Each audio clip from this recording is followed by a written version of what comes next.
ही बेआम जा मिठा तुझे नबूवत जो कमाल ही बेआम जा मिठा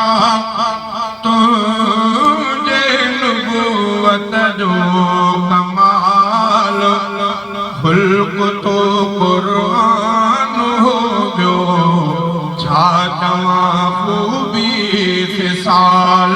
खुल्क तो कुरान हो गयो छा चवां खूबी ख़िसाल ही बेआम जा मिठा तुझे नबूवत जो कमाल खुल्क तो कुरान हो गयो छा चवां खूबी ख़िसाल न पढ़ी अरबी अलिफ बाता कहीं उस्ताद वटे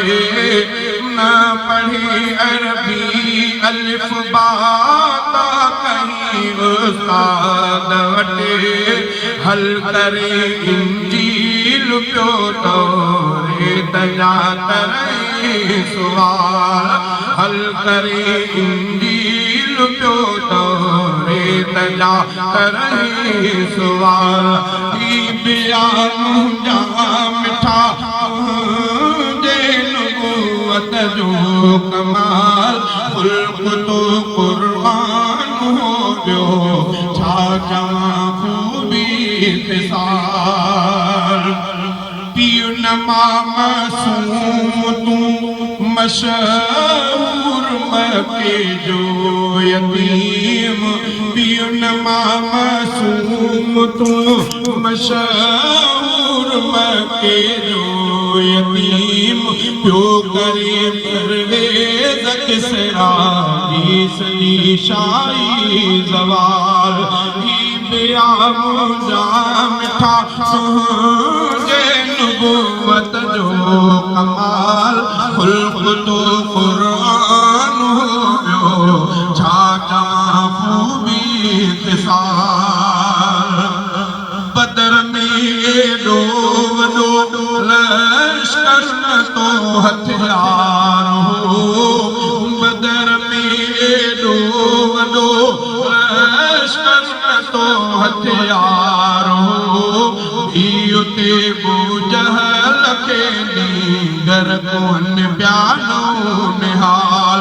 इहो ते जहल खे नींगर कोन प्यानो निहाल ही बेआम जा मिठा तुझे नबूवत जो कमाल खुल्क तो कुरान हो गयो छा चवां खूबी ख़िसाल ड्रेस वर्दी साल था पूरा मलाइक 3000 ड्रेस वर्दी साल था पूरा मलाइक 3000 दौर तुझे में लगो माने मलकन जो किताल ही बेआम जा मिठा तुझे नबूवत जो कमाल खुल्क तो कुरान हो गयो छा चवां खूबी ख़िसाल हज़र मौता खां आयो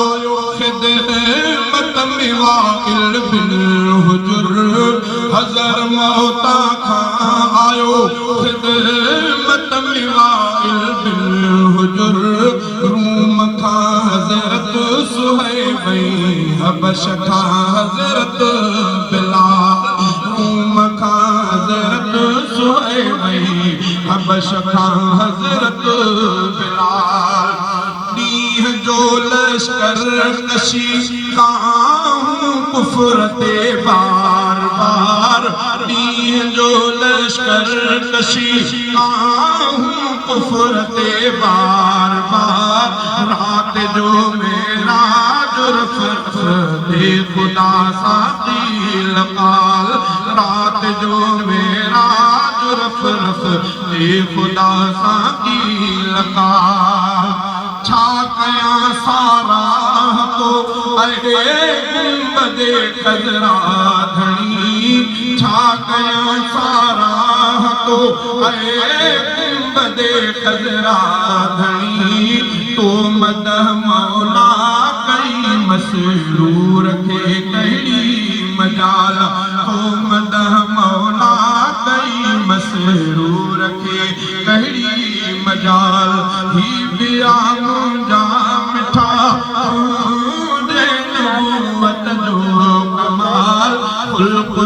कुरान हो गयो छा खूबी